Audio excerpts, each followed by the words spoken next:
Hi guys! Welcome back po sa aking YouTube channel. Ngayon po ay magkakabit ko na po yung string ng aking gitara. At matagal ko na pong gustong patugtugin po talaga yung aking gitara na galing po ng Zambales. Malalaman ko po ang tunog ngayon. Ayan po, at ngayon po pala ay inaayos ko na po ang aking gitara. Ayan po. Okay na po itong nilalagyan ng string. Sakto naman po dumating yung parcel ko ngayon, kaya ngayon ko lang po binubuo. At ngayon kami po pala ay umuwi ng Zambales. Dinala ko po itong aking amplifier at para matesting pagtutugtog, magigitara. Ito po, nandito si Teo.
Po yung aking amplifier, medyo madumi na po at kinalawang na at matagal tinago ni nanay dun sa kanyang aparador. Ayan po, napatugtog ko na po itong aking gitara. Ayan po. Ako'y matagal ako ng practice. Ako magpa-practice pa lang po. At ngayon ko lang po ito nagamit ng gitara. Matagal-tagal po ulit ako magpa-practice.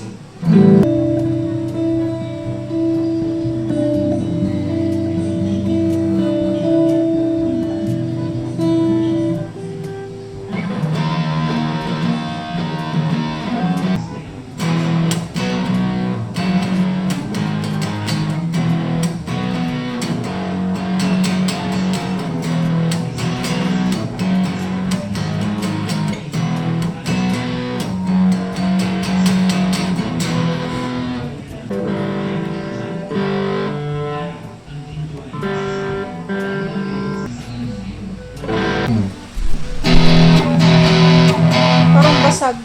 Ha? Parang basag. Naka-distortion.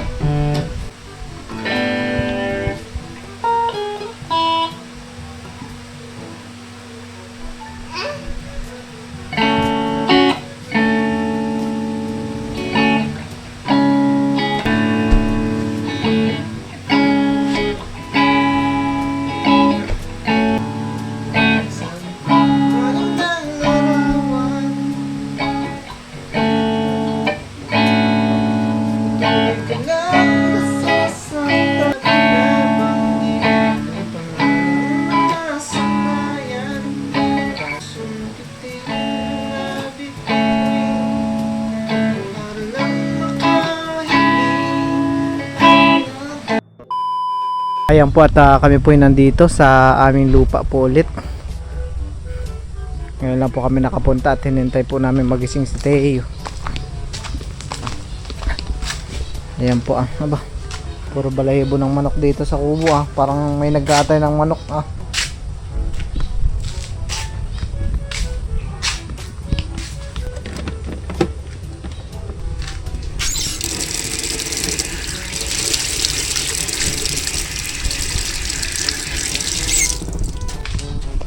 At ako po pala ay mag-grass cutter sa harapan.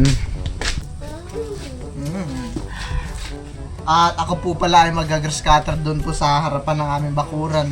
Kaya po na hanggang tuhod na yung damo. Akin lang pong ititrim para pantay-pantay po yung damo. Ang gamit ko po pala ay itong grass cutter po na bigay po sa akin ni Pastor Mercy. Maraming salamat po ulit, Pastor Mercy. Ito po yung aking gamit na gamit.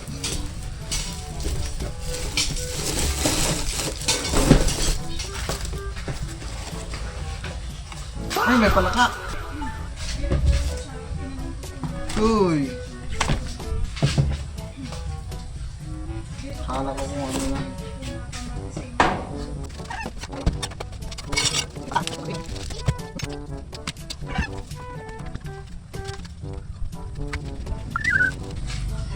Meron po pala ditong blade na made in plastic. Parang ito po talaga ay pang ano lang ng damo. Try ko kaya ito gamitin.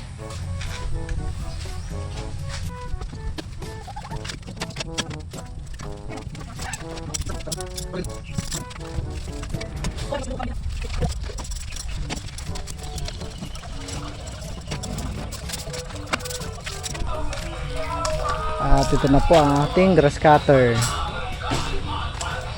Umpisa. Mabango, amoy pandesal. Bango, amoy pandesal.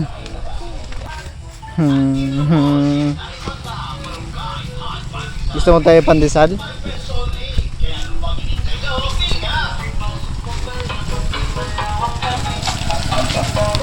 Ako ay mag-uuna na po dito sa labas. Ay po tayo balik sa pag-grass cutter. Ayan po para pag ano po dito ay magandang tignan. Tayo po ay mag-start na ulit.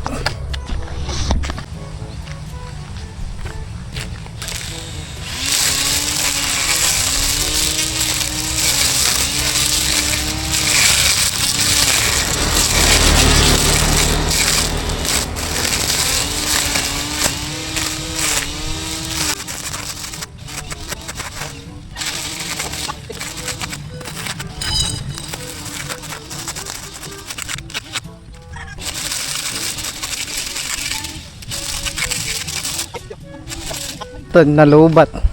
Kundi pala yung aking nagagrass cutter ay tumigil na siya. Lubat. Dapat kukunin ko na po dito yung pinacharge ko po. Dito po pala sila Lola Minda at Lolo Rodil. Lola Minda, kunin ko na po yung aking pinacharge. Tama na yun. Okay na po yan. Siguro makaputol na siya ng damo yan. Naglalangoy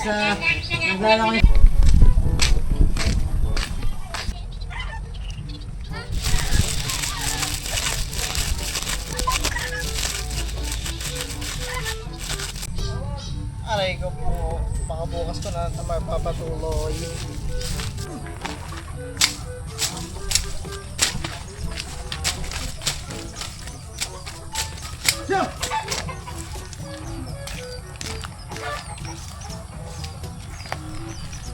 Dali ka na rin ito mga ito.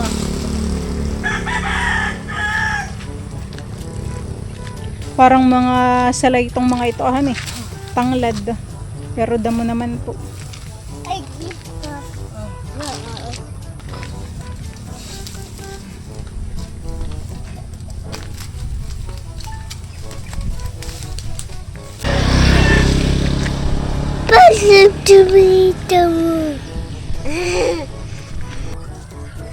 Hindi lang pala natin talaga tatanggalin ito eh. Pupunuin yung ating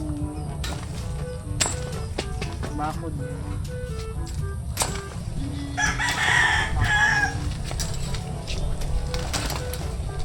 Parang ibang saging ito eh. Tingnan mo. Parang hindi ito saba. Kalakatan. Medyo maliliit po ang dahon. Hindi katulad ng saba na ano ah. Mas parang iba rin ng kulay niya. Ano tawag sa malilit na saging?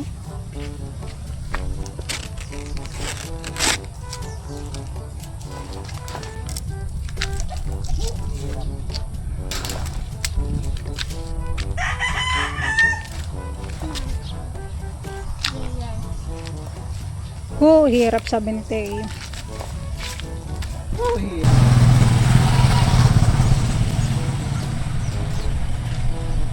May motor tabi.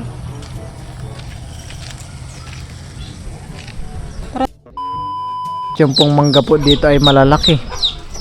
Grabing kalalaki po Parang ang isang bunga po nito ay kayang kumilo ng mga kalahating kilo. Mahigit. Ano po naman, lalo na po ito, ang laki. Parang na din po. Mas malaki pa sa kamay ko. Para pong suha.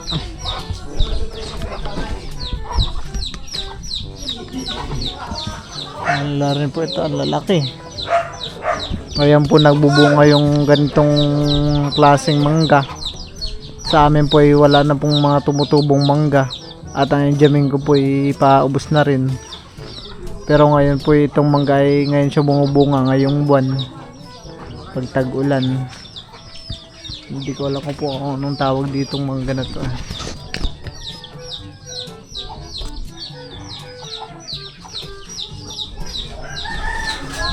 At ako po'y dumaan na po muna dito sa tabing dagat.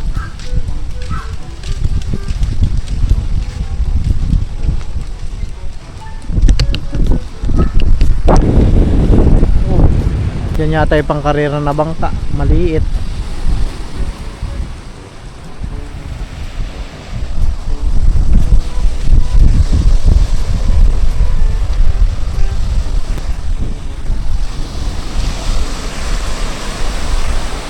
Oh.